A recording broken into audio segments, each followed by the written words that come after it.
नमस्कार दोस्तों, आप सुन रहे हैं रेडियो सम्राट FM 89.6 मेगाहर्ट्ज पर बदलते पलामू की आवाज़, यूँ कहें प्राइड ऑफ पलामू। जी हाँ दोस्तों, आज हम लोग heart to heart talk show को शुरू करने से पहले आज आप लोगों के साथ थोड़ी सी विलम्ब होने के लिए क्षमा प्रार्थी हैं। क्योंकि जिस शख्स से मैं जो बात कराने जा रहा हूँ वो उस फील्ड से हैं जिनका न तो कोई टाइम होता है, न कोई समय है, न कोई स्पेशल ये अवस्था होती है। बस जिस अवस्था में है उस अवस्था में ही उनको सेवा देनी पड़ती है। तो आज हम स्पेशल गेस्ट जो मैं मिलाने जा रहा हूँ उनसे पहले मैं थोड़ा परिचय कराना चाहता हूँ आपको। तो जी हाँ दोस्तों, हम कहते हैं कि अगर धरती पर भगवान ने किसी का क्रिएशन किया या बनाया है तो सबसे इंटेलिजेंट और समझदार प्राणी मानव जाति ही है। जी हाँ दोस्तों, और उस मानव जाति को सेवा करने के लिए जो अपने दूत के रूप में धरती पर जो डॉक्टर को भेजते हैं, जी हाँ दोस्तों, जो डॉक्टर भगवान के दूत के रूप में मानव जाति को सेवा करते हैं, और उस डॉक्टर के लीडर के रूप में अगर कोई हमारे पास गेस्ट है तो ये तहे दिल से रेडियो सम्राट उस डॉक्टर के लीडर को हम अपने रेडियो सम्राट के चैनल पर, रेडियो सम्राट के स्टेशन में स्वागत करते हैं। और इनकी एक जिम्मेदारी जो है उस जिम्मेदारी को बखूबी ये निभा रहे हैं, इनके लिए मैं बधाई भी देता हूँ। दोस्तों, ये घुमा फिरा के जो बात हम कह रहे हैं उस शख्स का नाम है मनीष तिवारी। मिस्टर मनीष तिवारी आशी केयर हॉस्पिटल के संस्थापक हैं। साथ में हम लोग ये कहें कि इनके पास आशी नर्सिंग स्कूल भी हैं। जी हाँ दोस्तों, ये संस्थापक भी हैं। स्कूल में जो ट्रेंड करा रहे हैं मेडिकल स्टाफ्स को, और वो मेडिकल स्टाफ इनके साथ काम भी कर रहे हैं। मतलब अर्निंग विथ लर्निंग का कॉन्सेप्ट लेकर के ये चल रहे हैं। तो बड़ा ये संजोग है। बट इनसे आगे बात करने से पहले मैं इनका थोड़ा सा बैकग्राउंड बताऊं कि ये पलामू के धरती पुत्र हैं और शुद्ध पलामू के धरती पुत्र हैं। हाँ, तो मैं ये कहूँ कि ये पढ़ाई लिखाई से शुरू से ही शार्प एंड इंटेलिजेंट रहे हुए हैं, और अपने फील्ड में जहाँ भी गए मतलब ये सब सफलता का परचम हमेशा लहराते रहे हैं। तो इनकी बैकग्राउंड में अगर बात करें तो ये MBA किए हुए हैं, management in HR and IT, बड़ा स्मार्ट डिग्री लिए हुए हैं। मैनेजमेंट इन HR ह्यूमन रिसोर्स डेवलपमेंट। तो ये डॉक्टर जो सबसे इंटेलिजेंट प्राणी और भगवान का दूत होता है उसको ये मैनेजमेंट कर रहे हैं विथ फुल न्यू टेक्नोलॉजी के साथ। तो ये बड़ा कमाल का है। लेकिन अगर ज़िंदगी में आगे बढ़ना है तो कानूनी अड़चन और पड़चन से जो आप दूर रहें उसके सॉल्यूशन के लिए भी ये साथ में लॉ में भी आप ग्रेजुएशन किए हुए हैं। तो सर मनीष तिवारी जी, और आपको मैं तहे दिल से स्वागत करता हूँ। पूरे पलामू वासी आपको सुन रहे हैं। अब पूरे पलामू वासी को पहले आप क्या कहना चाहते हैं और अपना परिचय खुद अपने जुबानी दें। नमस्कार विनय मेहता सर। सबसे पहले तो मैं आपको बहुत बहुत धन्यवाद देता हूँ कि आपने मुझे इस काबिल समझा कि अपने शो में मुझे बुलाया। इसके लिए सर आपका बहुत बहुत धन्यवाद। और दूसरा, मैं आपके श्रोताओं से भी माफ़ी मांगना चाहता हूँ कि कुछ विलम्ब हो गया, कुछ ज़रूरी काम में मैं फंस गया था। और जैसा कि सर ने बताया कि जिस तरह के कार्य में हम लोग हैं उसमें कभी भी आकस्मिक अचानक कुछ इमरजेंसी आ जाता है तो पहले उसको देखना पड़ता है, और इसी कारण बस मैं आज थोड़ा विलम्ब हुआ। इसके लिए बहुत बहुत मेरी तरफ से माफ़ी का याचना है। और जहाँ तक मेरा परिचय की बात है, सर ने तो बता ही दिया है। मैं सर की लैंग्वेज बहुत अच्छी है और बहुत बातें बना के बढ़ा के बोलते हैं, लेकिन मैं एक साधारण सा तुच्छ प्राणी हूँ। पलामू का रहने वाला हूँ और पलामू का रहने वाला हूँ, पलामू की बात सुनाता हूँ। पलामू का रहने वाला हूँ, पलामू की बात सुनाता हूँ। बिल्कुल वही लोग सुनने के लिए आपको बैठे हुए हैं। हाँ बिल्कुल। हाँ जी बिल्कुल सर। तो जैसे मैं आपको बता रहा हूँ कि पलामू की भूमि, पलामू की धरती में एक से एक अनेक लोग हैं, आज भी हैं और पहले भी थे और आगे भी रहेंगे। और हम लोग तो देखते रहे हैं कि जो पलामू के लोग हैं इतने टैलेंटेड हैं जो कि बाहर जाके दूसरों की सेवा कर रहे हैं, दूसरी जगह काम कर रहे हैं, वहाँ पे भी अपना झंडा गाड़ रखे। तो अगर पलामू के लोग वापस पलामू में आ जाएं तो पलामू तो स्वर्ग बन सकता है। जो हम दूसरे के लिए काम करें, अगर स्वयं के लिए करें, अपनी धरती के लिए करें, अपनी मिट्टी के लिए करें, बिल्कुल, तो इस जगह को भी हम लोग बहुत आगे ले जा सकते हैं और यहाँ पे बहुत ऐसे काम कर सकते हैं जो शायद दूसरी जगह संभव ना हो।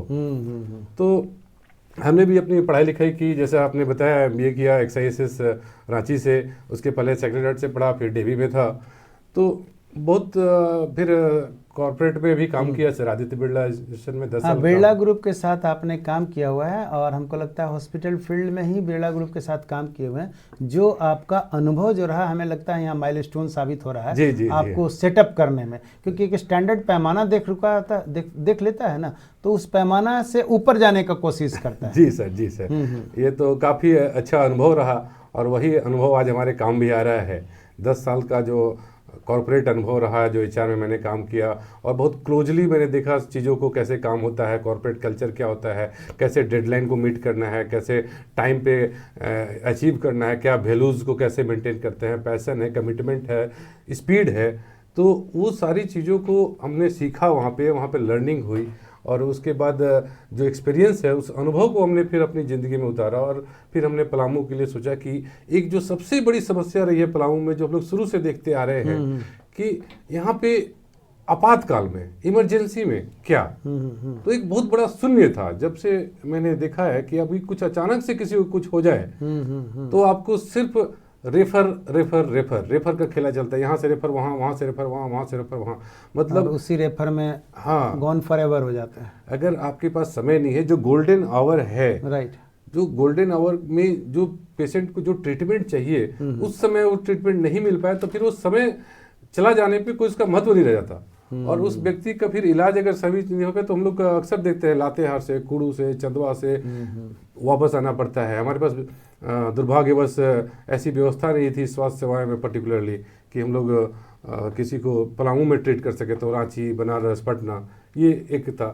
तो इसी को हम लोगों ने एक चैलेंज के रूप में लिया है कि आपातकाल परिस्थिति में, गोल्डन आवर में कम से कम एक जगह तो हो जहां पे कुछ किया जा सके।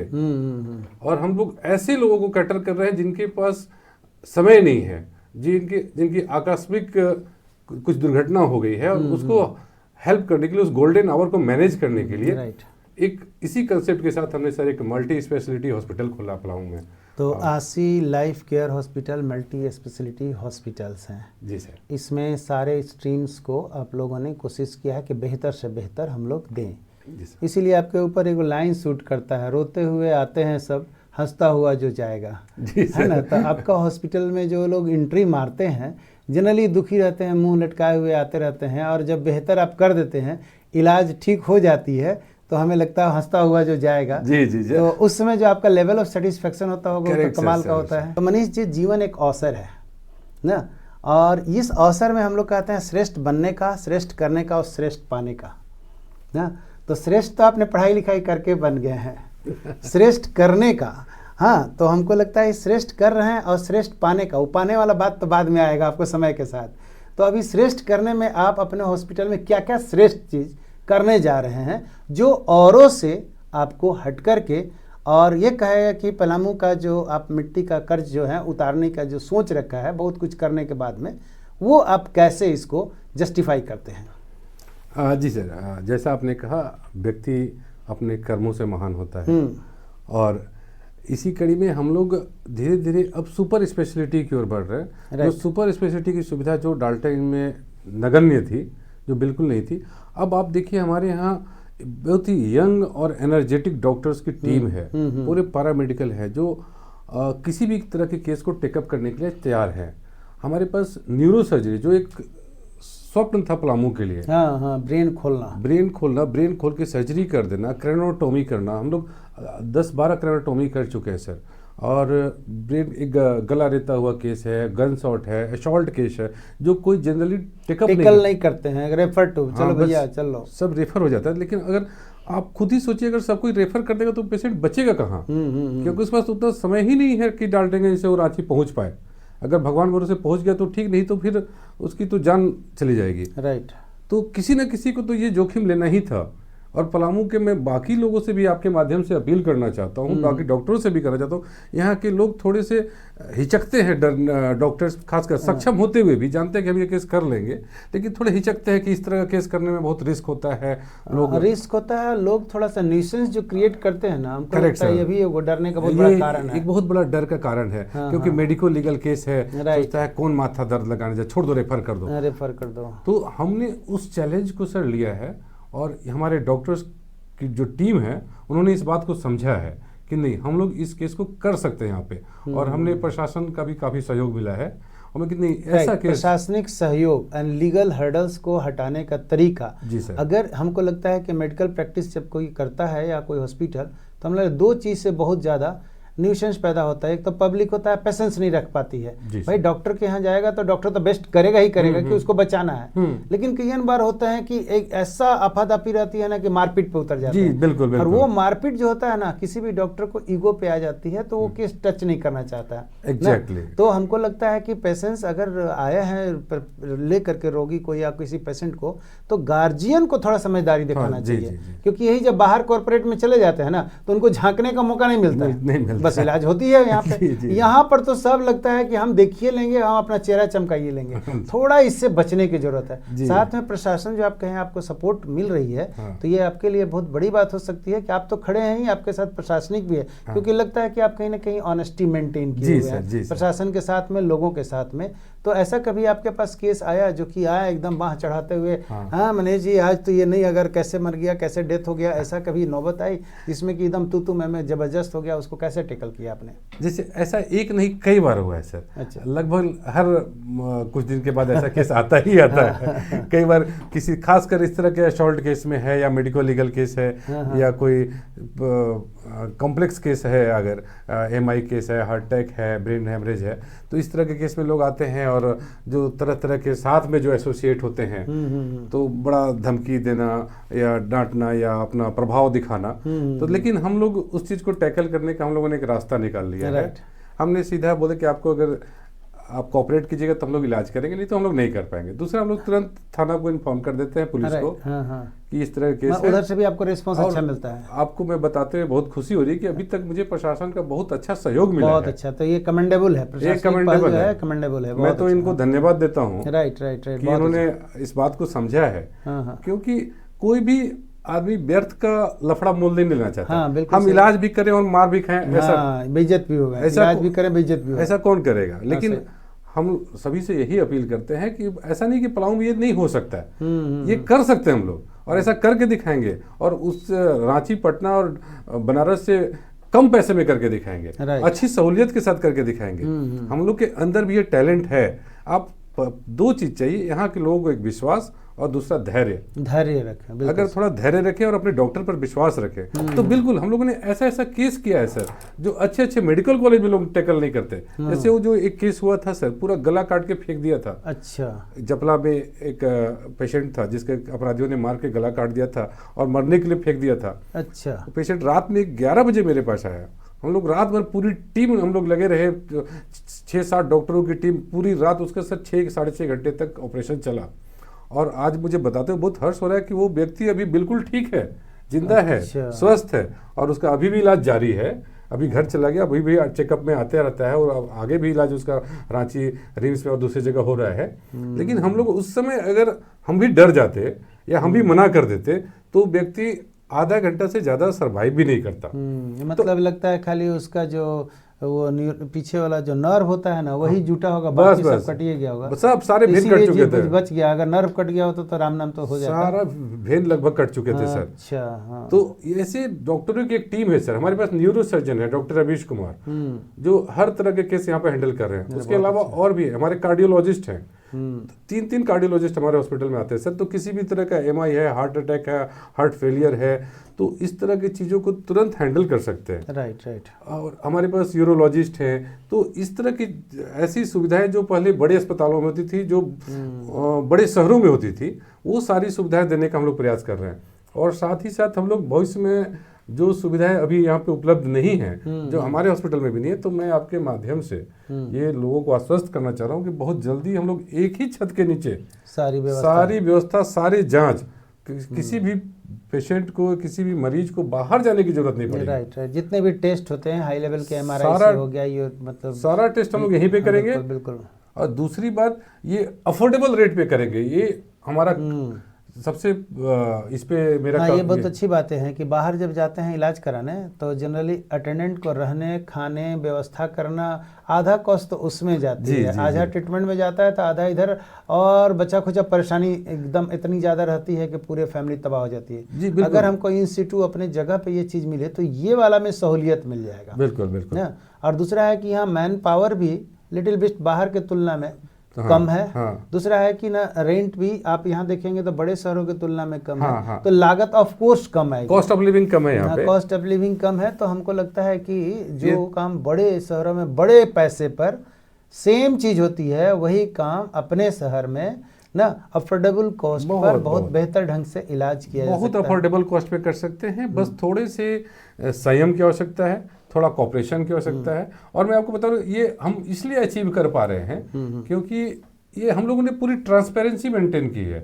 आपको हर एक क्षण हर एक कदम पे बताया जाता है। आपका पेशेंट अगर आईसीयू में है या आपके पेशेंट का ओटी होना है या आपका पेशेंट एडमिट है तो हमारे पास एक पूरा सिस्टम बना हुआ है। इंफॉर्मेशन दे देते हैं कि हम ये काम करने जा रहे हैं, तो लोग को ट्रस्ट बना हुआ है। हर लेवल पे इंफॉर्मेशन है सर। आप एडमिट होंगे रिसेप्शन पे इंफॉर्मेशन मिलेगा।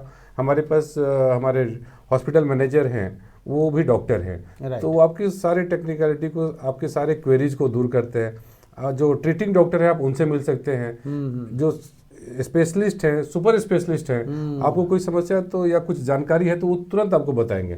प्लस आपका फ़ोन नंबर रहता है, आपके उसको एसएमएस के माध्यम से आपके व्हाट्सएप पे या आपको फ़ोन करके सारी जानकारी दी जाती है और हर क्षण पे हर कदम पे आपको बताया जाता है। तो किसी तरह की कोई मिसकम्युनिकेशन की बात नहीं है। Right right. हाँ, इससे ट्रस्ट बनी रहती है। ये ट्रस्ट बनी रहती है। मेरे पेशेंट को ये होने वाला है, ये टेस्ट आ गया, इसका रिपोर्ट ये कह रहा है जी। और आज के डेट ओपन मार्केट है, एक डॉक्टर देख रहा है दूसरे को भी दिखा सकता है कि भाई देखो ये टेस्ट में आया हुआ है, ये ट्रीटमेंट चल रही है, ये आप देख सकते हैं। जी, जी, ऑफ कोर्स किसी फैमिली में भी 2-4 डॉक्टर हो जाते हैं तो वो फैमिली वालों को भी रेफर करते हैं, तो वो देख के भी बोलते हैं। और ऐसा आपके हॉस्पिटल में मेरे साथ भी हुआ था। अपने पापा को लेके गए थे तो ऑलरेडी भैया डॉक्टर हैं, तो वो जो भी यहाँ होता था आप लोगों ने रिपोर्ट दिया और रिपोर्ट तुरंत फॉरवर्ड किया, वहाँ भी टीम बैठी हुई है क्योंकि घर में है, फादर हैं, तो ऑफकोर्स जिनके फादर एडमिट रहेंगे तो वो भी मॉनिटर कर रहे हैं, आ नहीं पा रहे हैं लेकिन मॉनिटर कर रहे हैं। हाँ, राइट डायरेक्शन में चल रहा है ट्रीटमेंट। तो ये जो ट्रांसपेरेंसी है ना, हमको लगता है कि ज़्यादा कॉन्फिडेंस दे रहा है लोगों को ना। और ये बहुत अच्छा पहल आपने मेंटेन किया कि हर वक्त में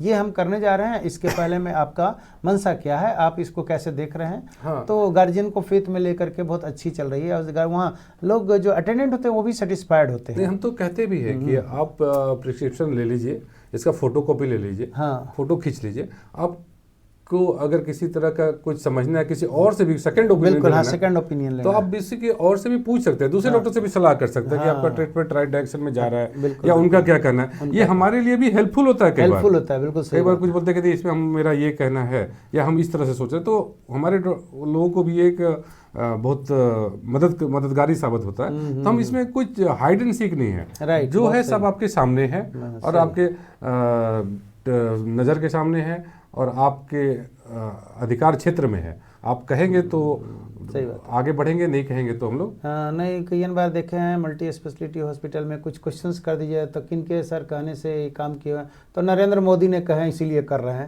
अभी टेढ़ा बोल दे तो थोड़ा टेंशन हो जाता है लोगों को। नहीं, हम लोग कि भाई अपने पेशेंट और अटेंडेंट दोनों बहुत परेशान रहते हैं। नहीं, अगर उनको प्रॉपर नहीं गाइड कीजिएगा तो मतलब इम्पेशेंट होने लगते हैं। नहीं, देखिए ये चीज़ को हम लोग समझते हैं कि हमारे पास कोई पेशेंट आया तो ऑलरेडी वो परेशानी में ही आता है। बिल्कुल सही बात है। बिल्कुल उसका हम लोग उम्मीद करते हैं और जानते हैं कि उसका थोड़ा सा मूड ऑफ रहेगा, वो थोड़ा ऊंचा भी बोल सकता है क्योंकि वो पेन में है, परेशानी में है, एंगर में है, तो वो थोड़ा सा आपसे उससे बहुत प्रॉपर नहीं उम्मीद कर सकते कि हमसे बहुत मीठा मीठा बात करे, क्योंकि ऑलरेडी उसका कोई अपना कोई उसका संबंधी है जो दुख में है, इसलिए वो परेशान है।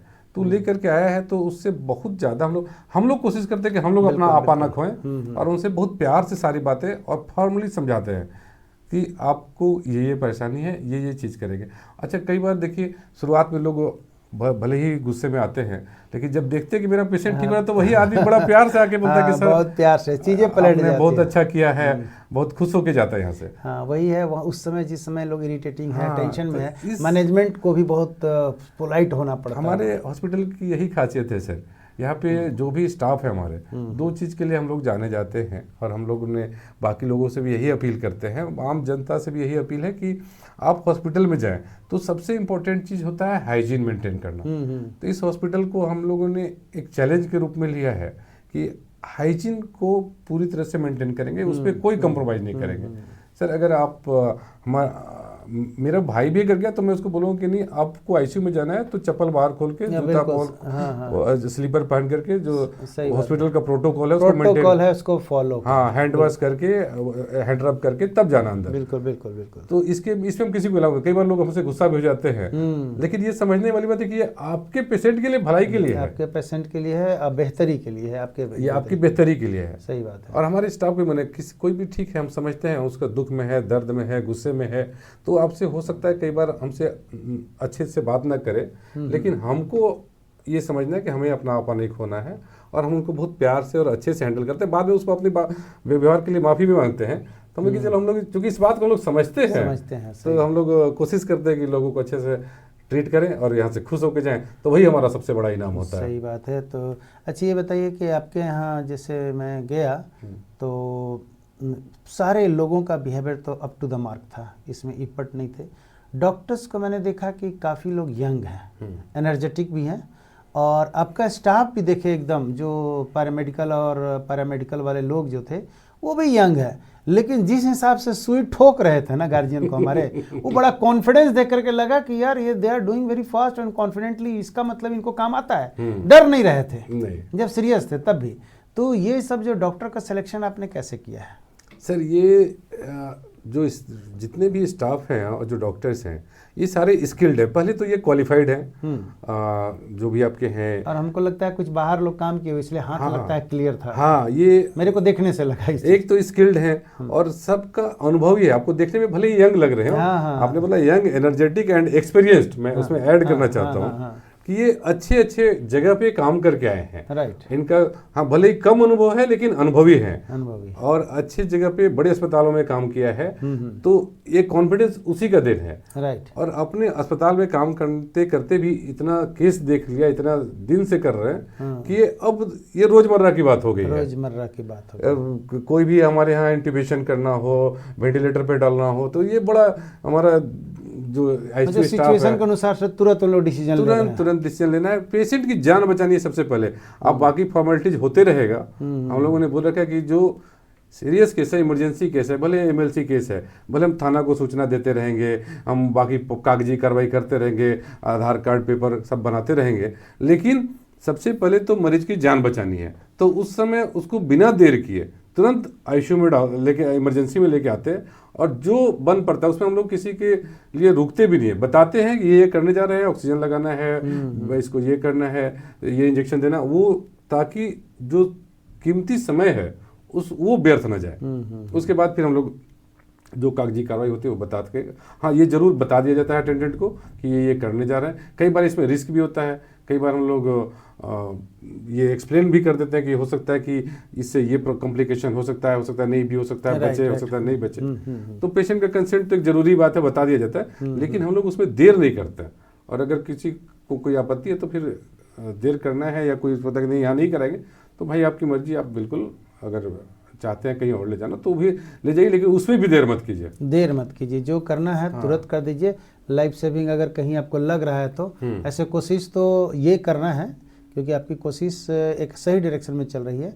बस कुछ हमको लगता है कि ट्रीटमेंट और टेस्टिंग वाला जो व्यवस्थाएं करनी है ना, वो अभी आपको एक सर्टेन लेवल तक बढ़ानी है। जी सर। हाँ, सो दैट कि आप वहाँ से दूसरे जगह पेशेंट ले जाने में जहाँ कंजेशन हो तो बहुत दिक्कतें हो जाती है। हाँ। तो खासकर अभी थोड़ी सी ऐसी शुरुआत है। अभी हमको लगता है 2-4 साल में आप लोग वो सब चीज़ को बढ़ा भी देंगे, और जगह अभी आपको अभी हमको लगता है फैलाना पड़ेगा। जी। खासकर टेस्टिंग के लिए। अभी तो हम लोग को और भी डायग्नोस्टिक और रेडियोलॉजी, डायग्नोस्टिक सेंटर वाली जो बात होता है, हाँ, रेडियोलॉजी में बहुत सारे कार्य करना है, और भी बहुत सारे चीज़ें हम लोगों ने प्लान कर रखा है, वो करेंगे। देखिए पलामू कि लोग अगर मिल जाए एक साथ और लोग करें, जैसे बहुत सारे डॉक्टर्स हैं जो बाहर काम करते हैं, दूसरे बड़े अस्पताल में काम कर रहे हैं, तो मैं उन सभी से अपील करता हूँ कि आप लोग पलामू छोड़ के मत जाइए, आप वापस पलामू में आइए। पलामू में बहुत उम्मीद है पलामू के लोगों को, और पलामू में बहुत स्कोप भी है, और क्यों नहीं पलामू को एक मेडिकल कैपिटल बनाया जाए। मेडिकल कैपिटल बनाया यहाँ पे ऑलरेडी 2 मेडिकल कॉलेज चल रहे हैं, हो सकता है भविष्य में तीसरा मेडिकल कॉलेज भी खुल जाए। तीसरा मेडिकल अब हम लोग इस ढंग से बनाना चाहते हैं पलामू को कि लोग रांची से रेफर होकर पलामू हैं, और ये स्कोप है, ये एक स्कोप है, मतलब ये स्कोप है। हम रिवर्स रेफरल की बात कर रहे हैं सर। जैसे चेन्नई से पेशेंट रेफर होकर वेल्लोर जाते हैं, राइट, जा सकते हैं, तो रांची से रेफर होकर पलामू आ सकते हैं, बिल्कुल आ सकते हैं। आसपास की जगहों से, हजारीबाग से, बोकारो से, टाटा से, ये सब जगह से पेशेंट अगर हम लोग ढंग से काम करें, अच्छे मेहनत से करें, पलामू के लोग का सहयोग रहे और पलामू के जो लोग हैं, जो टैलेंटेड डॉक्टर्स हैं, स्टाफ हैं जो बाहर काम कर रहे हैं, बिल्कुल सही है, हम उनको, तो उनसे मेरी अपील है आपके माध्यम से कि अगर आप संभव हो सके तो आप आइए, पलामू के धरती की अपनी सेवा कीजिए, यहाँ के लोगों को आपकी ज़रूरत है। बिल्कुल, ये आपका जो है और सार्थक प्रयास कर रहे हैं। पलामू इस चीज़ के लिए डिजर्व करता है, अगर नहीं हुआ है तो ये दुर्भाग्य है। एजुकेशन का भी यही हाल है और मेडिकल का भी यही हाल है। हमको लगता है ट्रेड में भी यही हाल है। बस लोगों ने क्या कह देते हैं कि पलामू में कुछ नहीं है। यार कुछ नहीं है तो कुछ लाएगा कौन? Who is responsible? तो we people are the responsible. हम लोग ये कह के दूसरे घर में सेंध नहीं मार सकते हैं। अब चले गए कहाँ, मुंबई चले गए कहाँ, बेंगलोर, अब वहाँ पर जाकर नौकरी कीजिएगा तो जरूरत पड़े, जूता चप्पल तो खा ही रहे हैं ना, तो हम उसके घर में घुसे ही क्यों? हम अपना घर सही नहीं बनाए इसलिए जूता चप्पल खा रहे हैं। तो ये बहुत ही मनसा क्लियर है कि हमको रेफर टू पलामू ना, अगर ये वाली बात हो जाती है कि बाहर से हमारे यहाँ आते हैं और लोग को टीम में काम करने की ज़रूरत है, ऑफकोर्स टीम में काम करने की ज़रूरत है, और जहाँ सक्सेस होती है ना तो मनी फॉलो कर लेती है। करेक्ट सर, ना, तो मेरा ये मानना है कि टीम जो है, आप कहीं भी हैं बिंदास बात कीजिए और एक टीम के, और हमको लगता है कि all are compliment to each other, no one is absolute on the earth. Correct sir, correct. तो जब कोई एब्सोल्यूट है ही नहीं तो हम लोग एक दूसरे में फ्रेंडली हैंड एक्सटेंड करते हैं, और फ्रेंडली हैंड में हमको लगता है कि साथ ही हाथ बढ़ाना, एक घट जाए तो दूसरा भी लगाना, जी बिल्कुल, है ना। तो अगर ये वाला कॉन्सेप्ट से हम लोग चलेंगे तो एक जनरेशन था जो नहीं किया, अभी लगता है कि हम लोग वाला जो जनरेशन आ रहा है, और हम लोग एक ऐसा मिसाल कायम करें खासकर कि कमिंग जनरेशन को ये चीज़ को फील हो कि नहीं नहीं, ये पहल बहुत अच्छी हुई है और इसको हमें बदलनी है, और ये बदलनी है तो हमको लगता है कि ये बदला ही जाएगी। मनीष जी, आपसे कुछ ऐसी बात मैं पूछने जा रहा हूँ जो शायद आपको कभी न कभी याद जरूर रहा होगा या हार्ट को टच किया होगा ना। तो आपका कभी ऐसा लगा कि कोई पैसा नहीं रहा और पेशेंट को इलाज कराया और पैसा देने में एकदम हाथ खड़ा कर दिया, उस समय आप कैसे मैनेज करते हैं? ऐसा तो आया होगा जरूर केस में।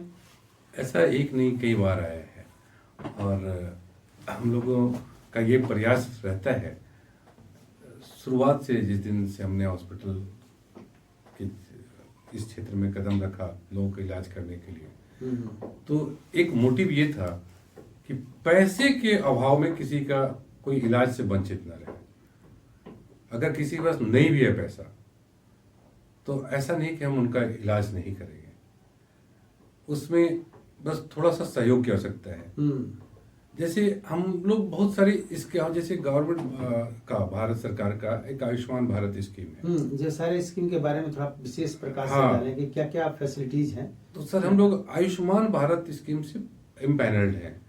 इनफैक्ट हम लोग जब से ये शुरू हुआ है आयुष्मान भारत, तब से डे 1 से हम लोग इम्पैनल्ड हैं। अभी जो नया हॉस्पिटल जो 100 बेडेड मल्टी स्पेशलिटी हमने बनाया, ये भी हमारा आयुष्मान भारत से इम्पैनल्ड है। ये कहाँ पर है? वहीं पर? हाँ, ये पहले आसी लाइफ केयर था सर, रांची रोड में। अभी नया जो पांकी रोड में है, आसी केयर हॉस्पिटल। आसी केयर हॉस्पिटल ये 100 बेडेड हॉस्पिटल है, 7 स्टोरी बिल्डिंग में। तो ये भी आयुष्मान भारत से इम्पैनल्ड है। तो सबसे पहले तो अगर कोई व्यक्ति जिसके पास पैसा नहीं भी है, अगर उस व्यक्ति के पास आधार कार्ड है और राशन कार्ड है, या उसने गोल्डन कार्ड बनवाया है, तो उनको किसी प्रकार की चिंता करने की आवश्यकता नहीं है। वो अपना केवल आधार कार्ड, राशन कार्ड लेकर के आ जाए और उनका बिल्कुल निःशुल्क उपचार होगा। इसमें उनसे 1 रुपया, आज तक हमारा ये पहले से भी रिकॉर्ड रहा है और आगे भी रहेगा कि हम लोग आयुष्मान भारत के पेशेंट से 1 रुपया नहीं लेते हैं और न कभी भविष्य में लेंगे। उनका बिल्कुल, और उपचार में सर कोई कमी नहीं है। जो पैसा देकर के उपचार करेगा या जो आयुष्मान भारत से उपचार करेगा, उसमें कहीं कोई अंतर नहीं आएगा।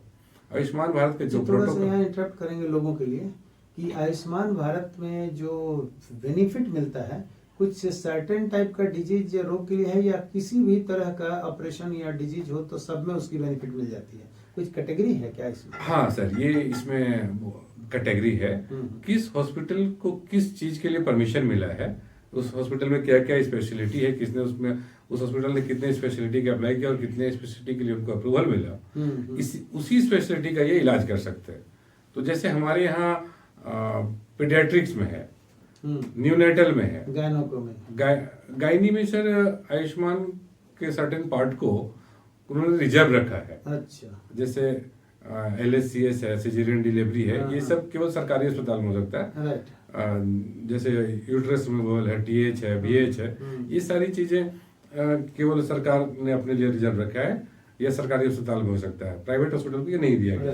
लेकिन बहुत सारी चीजें दिया गया है, जैसे ब्रेस्ट लंप है और भी कुछ इस तरह की चीजें। इसमें थोड़ा सा कॉस्टली अफेयर्स आ जाता है, ब्रेन वाला। हाँ, तो ब्रेन को जो खोलते हैं वो कॉस्टली अफेयर्स है, हार्ट वाला जो है वो कॉस्टली, तो इसमें सब मान्य है जी। ब्रेन और हार्ट है, ये दोनों बहुत महंगा इलाज है, लेकिन ये भी आयुष्मान में कवर्ड है, एक आयुष्मान के अंदर आता है। लेकिन अभी क्या है कि हम लोगों ने इसके लिए अप्लाई किया है और ये अभी तक ये अप्रूवल हमें मिला नहीं है, और हम यहाँ से अप्रूवल लिख करके भेजा जा चुका है, रांची से नहीं हुआ है।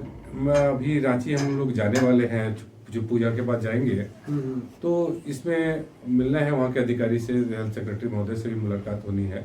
तो मैं इस बात को कई बार रखा हूँ, आगे भी बोलूंगा कि पलामू में ये आवश्यकता है, लोगों के पास इतने महंगे इलाज के लिए पैसे नहीं होते हैं, बिल्कुल, और रांची जाने की तो स्थिति और खराब हो जाती है। तो मैं उनसे यही अनुभव है, आग्रह करूंगा कि अगर ये जितना जल्दी हम लोग का अप्रूवल मिल जाता है तो पलामू में हम लोग न्यूरो के सारे केसेस कर सकते हैं। अगर हेड इंजरी है किसी का, क्रेनोटोमी करना है, ब्रेन हेमरेज है, ब्लड क्लॉट है, किसी तरह का कोई बीमारी है ब्रेन से संबंधित, तो उसका इलाज हम लोग बिल्कुल मुफ्त कर सकते हैं। दुर्भाग्यवश ये अभी तक हमको नहीं मिला है, हमारे पास सारी सुविधाएं, डॉक्टर्स, सारे स्टाफ होते हुए भी ये अभी तक अप्रूवल नहीं मिल पाया। इसके लिए कई बार से हम लोग बहुत दिन से प्रयासरत हैं। नहीं, मेरे पास भी केस आए थे ऐसे, तभी मैं ये क्वेश्चन आपसे उठाया हूँ कि ब्रेन वाला में आयुष्मान को वैलिड नहीं किया। इवन रांची के कई जाने माने हॉस्पिटल में वो बोला कि ये आयुष्मान मिशन है, तो पर्सनल लेवल पर जानिए रहे बहुत कॉस्टली हो जाता है, लेकिन फिर भी ऊँट के मुंह में जीरा कुछ तो सहायता मिल ही जाता है। जी। आयुष्मान में जितना लिमिट है 5 लाख 10 लाख जो मतलब होता है उसमें, तो उन्होंने कहा कि ये आयुष्मान के अंदर में ब्रेन का, लेकिन आज के ब्रेन स्ट्रोक जो हो रहा है बड़ा कॉमन होते चले जा रहा है, मतलब धड़ा लोगों पर एकदम पैरालिटिक अटैक ऐसे आ रहे, पता नहीं क्या रीजन हो गई सब। देखिए, कॉर्पोरेट अस्पतालों की तो मैं बात नहीं करूंगा, लेकिन मैक्सिमम ये बात है कि बहुत सारे अस्पताल जो है आयुष्मान में काम नहीं करना चाहते। अच्छा। इसका 2 कारण है कि एक तो आयुष्मान का रेट बहुत कम है। अगर तो वो सर्विस के लिए दिया ही गया है। अगर वो प्राइवेट पे करेंगे तो उसका 4 गुना रेट होगा। अच्छा, शायद ये भी 4-5 गुना ज्यादा रहता है। और वो आयुष्मान में करेंगे तो रेट कम है। दूसरा जो पेमेंट है, जो सरकार की तरफ से जो पेमेंट जो मिलता है वो उसमें भी बहुत डिले होता है, या कई बार अननेसेसरी क्वेरी होता है, लोग परेशान हो जाते हैं, हॉस्पिटल परेशान हो जाता है। इसके लिए कोई भी नहीं चाहता कि इतना माथा दर्द कौन लिए, और पैसा भी कम मिलना है और डिले मिलता है, पैसा टाइम पर मिलता भी नहीं है। तो इसलिए बड़े अस्पताल जो है इस केस को नहीं करना चाहते हैं। लेकिन पलामू की परिस्थिति में यहाँ पे लोगों के पास पैसा है ही नहीं, बहुत सारे गरीब लोग हैं जिनके पास बिल्कुल पैसा नहीं है। आप उनको इसी पैसे में इलाज, अगर यहाँ पे आयुष्मान मिल जाए तो जहाँ जिनके पास कुछ नहीं, हम तो कुछ कर पाएंगे। हम तो हॉस्पिटल तो हमने सर इसी उद्देश्य से खोला है कि इसको अफोर्डेबल करना है, मोस्ट अफोर्डेबल रेट पे लोगों का इलाज करना है। तो हम आयुष्मान के रेट पे भी इलाज करने के लिए तैयार हैं, और हमने आज तक किया भी है। जो भी स्पेशलिटी का हमें परमिशन मिला है वो सारा इलाज हम लोग करते हैं, उसमें बिल्कुल मुफ्त करते हैं, कोई 1 रुपया किसी से नहीं लेता।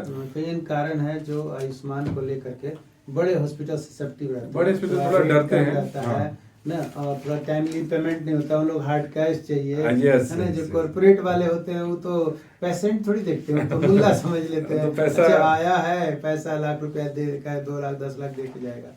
लेकिन थोड़ा सा ये सेवा भाव वाला जो हॉस्पिटल है, अच्छा ऐसा आपसे कभी कोई टकराया जिसके बाद में पैसा नहीं है और आप बोले कि चलो भैया आप तो क्या करेंगे, जाओ ले जाओ, डेड बॉडी है, या ऐसा कभी कुछ पैसा? जी बिल्कुल। अभी कुछ दिन पहले ही, ये तो अक्सर होते रहता है, लेकिन अभी कुछ दिन पहले हमारे पास एक बच्ची आई थी NICU में 2 दिन जन्म हुआ था, किसी बाहर दूसरे अस्पताल में जन्म हुआ था, हमारे पास भेजा गया। बच्ची की हालत बहुत खराब थी और उनको बता दिया गया कि बचने की संभावना भी बहुत कम है। तो ऑलरेडी मतलब प्री मैच्योर बर्थ में ये सब चीजें होती है। बहुत सीरियस केस था और हमने बता दिया था उनके अटेंडेंट को कि इनकी बहुत हालत खराब है, हम लोग वेंटिलेटर पे पेशेंट को ले जा रहे हैं और भगवान से दुआ करते हैं ठीक हो जाए। दुर्भाग्यवश वो बिल्कुल बची नहीं, उसको नहीं बचा पाए।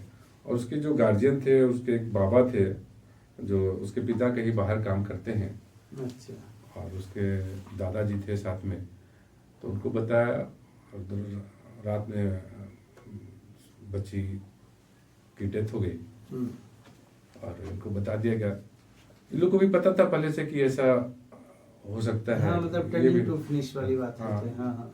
इनको भी पता था कि इस तरह की स्थिति थी, तो इनको जो भी था बिल था वो दे दिया गया रिसेप्शन से।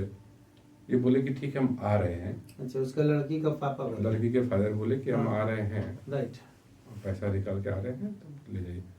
और ये गए तो फिर आए ही नहीं। अच्छा। और हम लोग इंतजार कर रहे थे कि आएंगे, कब आएंगे। बहुत देर इंतजार किए। उसके बाद फिर फोन किया गया इनको, तो फोन रिसीव नहीं कर रहे थे। फिर लगातार जब फोन किया गया तो उठाए तो बोले कि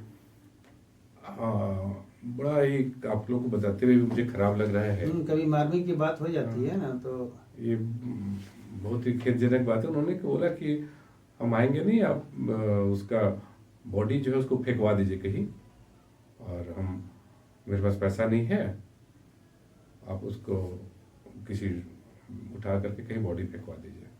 तो ये बात मुझे बहुत टच किया होगा भाई, ये तो बहुत बुरा लगा। और बहुत कि भाई एक तो खराब कंडीशन करके लाए गाँव घर से। एक तो आप लोग जो सबसे बड़ी बात यही है कि लोग पहले झोला छाप को दिखलाते हैं, गांव में इलाज कराते हैं। जब स्थिति खराब हो जाता है, जब सांस से रुकने वाली होती है तब हॉस्पिटल, जब स्थिति बेकाबू हो जाती है तब लेके आते हैं। बिल्कुल सही। तो हमने उनसे फोन करके बोला कि आप बिल्कुल पैसे की कोई बात नहीं है, ठीक है आपकी बच्ची को हम लोग नहीं बचा पाए, लेकिन आप पैसा मत दीजिए, आपसे कोई पैसा नहीं मांग रहा, कम से कम उसको एक सम्मानजनक तरीके से, बिल्कुल सम्मानजनक तरीके से, एक सम्मानजनक तरीके से उस बच्ची की शव को उसका जो क्रियाक्रम है वो किया जाए। तो आने के लिए तैयार नहीं थे और नहीं आए। तो ये बड़ा मुझे अंदर तक छू गया कि लोग इतने निष्ठुर कैसे हो सकते हैं। फादर का भी फादर कहलाने वाले शर्मसार हो गया है कम से कम मुझे। तो फिर हमने वहाँ पे जो लोकल थाना में फिर मैंने सूचना दी, प्रशासन को बताया और प्रशासन के माध्यम से उनके गांव पे सूचना दिया गया। चौकीदार जो था उनको बोला, तब जाकर के उनको बुलाया गया और उनसे 1 रुपया लिया भी नहीं गया। बोले कि आप बिल्कुल आइए, कोई बात नहीं है, हम आपकी वेदना को, आपकी स्थिति को समझ सकते हैं। हो सकता है कि आपके पास पैसा नहीं हो, लेकिन कम से कम इंसानियत तो दिखाइए। सही बात है। तो ऐसे बहुत सारे केस हमारे पास, ऐसे सैकड़ों उदाहरण हैं जो लोग आए हैं बिना कई बार की सर पैसा नहीं है मेरे पास। कोई बात नहीं है, नहीं है पैसा, हमसे जितना बन पड़ेगा। देखिए एक तो आज का जो परिवेश है इसमें इलाज एक व्यवसाय के रूप में लोग ले रहे हैं, बिल्कुल। लेकिन हमारा कोशिश रहता है कि लोगों को, क्योंकि देखिए पैसे की तो आवश्यकता पड़ती है, सिस्टम चलानी है, इसलिए इसको जरूरत है। क्योंकि दवा तो हम लोग घर में बनाते, बाजार से ही खरीद के लाते हैं। जो डॉक्टर देखते हैं वो उनको पैसा देना ही है, जो स्टाफ है वो काम कर रहा है उनको पैसा देना है, जो इंफ्रास्ट्रक्चर कॉस्ट है, जो मेंटेनेंस में है, जो कंज्यूमर डिस्पोजेबल है, वो सब तो लगता ही है। लेकिन फिर भी कई बार कई ऐसे केसेस होते हैं जो लोग बिल्कुल मानवता के नाम पे और ये बिल्कुल ये कर देते हैं कि चलो कम से कम किसी की जिंदगी बच जाए, सही बात, किसी का इलाज हो जाए। ऐसे बहुत सारे केस हमने किया है। और अब ये तो मैं नाम नहीं लूंगा और ये बताना भी खराब है कि किसी को हेल्प करके उसके बारे में ढिंढोरा पीटना नहीं चाहिए। लेकिन ऐसे केस मैं भी करता हूँ। किसी को बिल्कुल कोई उपाय नहीं है आपके पास, तो आप आइए मेरे पास। आपके पास नहीं है पैसा, कोई बात नहीं है, हम आपका कुछ न कुछ उपाय जरूर करेंगे। या तो आयुष्मान से इलाज करेंगे, बहुत सारी सरकारी स्कीम है, या बहुत सारे हमारे पास डॉक्टर्स भी ऐसे हैं जब उनको बता देंगे कि ये इस गरीब के पास पैसा नहीं है, वो भी मतलब आउट ऑफ द वे जाकर मदद करना चाहते हैं, वो भी आउट ऑफ वे जाकर मदद करेंगे। वो अपना फीस छोड़ देते हैं, हम अपना बेड चार्ज छोड़ देते हैं, दवाई का छोड़ देते हैं। तो बहुत बार इस तरह से मिलजुल के पूरी टीम के रूप में हम लोग कोशिश करते हैं कि पेशेंट का बिल्कुल। इसीलिए आपको क्या शुरू में बोले थे, मैंने परिचय ही कराया था कि मतलब ह्यूमन जाति के लिए जो दूत के रूप में भगवान ने चुना है, डॉक्टर को चुना है, और उन डॉक्टरों को आप लीड कर रहे हैं, तो आपके अंदर भगवान कुछ स्पेशल देखा होगा, है ना। इसीलिए आपको ये शायद जिम्मेदारी मिली हुई है और ये जिम्मेदारी बखूबी निभा रहे हैं, ये तो आप बधाई के पात्र हैं। तो डियर फ्रेंड्स, आज आप सुन रहे हैं मनीष तिवारी जो आशी हॉस्पिटल्स के डायरेक्टर हैं और एक बहुत अच्छे नेक दिल इंसान है। सबसे बड़ी बात ये है कि मैंने इनसे जितना बार बहुत शॉर्ट पीरियड में मिला तो पता चल जाता है, जैसे एक चावल को छूने से पूरी तसली का भात पता चल जाता है सर, थोड़ी सी बात करने पर आदमी का पूरा नेचर पता चल जाता है। तो आप लोग बेशक बिंदास होकर के अगर कभी समस्या हो तो आप हॉस्पिटल जाइए, और ज्यादा समस्या हो तो मनीष जी को पकड़ लीजिए, है ना। तो मनीष जी, आप पूरे पलामू वासी को क्या कहना चाहते हैं? जी, मेरा आप सभी से निवेदन है कि किसी भी तरह की कोई समस्या है तो सबसे पहले किसी क्वालिफाइड डॉक्टर से मिले। किसी भी झोला छाप या गांव के डॉक्टर जिनके पास डिग्री नहीं है, ऐसे किसी भी व्यक्ति से आप इलाज कराते हैं तो आप अपनी लाइफ को रिस्क में डाल रहे हैं और वो कॉम्प्लेक्सिटी बढ़ सकती है घटने की बजाय। तो जब भी आपको कोई समस्या हो तो आप जो भी नजदीकी के क्वालिफाइड एमबीबीएस डॉक्टर्स हैं उनसे मिलिए, उनके क्लिनिक में जाइए और वो जो बोलते हैं उनको फॉलो कीजिए। एक तो झोला छाप के पास नहीं जाना है, दूसरा आप डॉक्टर को भगवान मत समझिए, उनको इंसान तो समझिए। बिल्कुल सही है। कई बार हम लोग भगवान तो भले समझ लेते हैं, लेकिन वही भगवान को मारने पे लोग तुल जाते हैं। कोई अगर आकस्मिक दुर्घटना हो गई तो मेरा आपसे अनुरोध है कि थोड़ा संयम रखें, डॉक्टर को उनका काम करने दें। डॉक्टर का आपका हितैषी है, वो आपका बुरा कभी नहीं चाहेगा। सही है। कोई भी try to do the best. कोई भी डॉक्टर नहीं चाहता कि उसके यहाँ कोई कैजुअलिटी हो, कोई हॉस्पिटल नहीं चाहता कि उसके यहाँ कोई मरे या किसी तरह की ये हो। तो वो आप थोड़ा सा धैर्य रखें, विश्वास करें और डॉक्टर को काम करने दें। सही है। अगर कोऑपरेट करेंगे तो हम लोग मिलके पलामू को बहुत आगे ले जा सकते हैं, बहुत आगे ले जा सकते हैं। और ये मनसा जो है आगे ले जा सकते हैं। आज का युवा पीढ़ी में आप भी हैं, हम भी हैं, और हमारे साथ बहुत सारे लोग हैं जो एक नया आयाम ना दे करके पलामू को सतरंगी बनाने का कोशिश कर रहे हैं।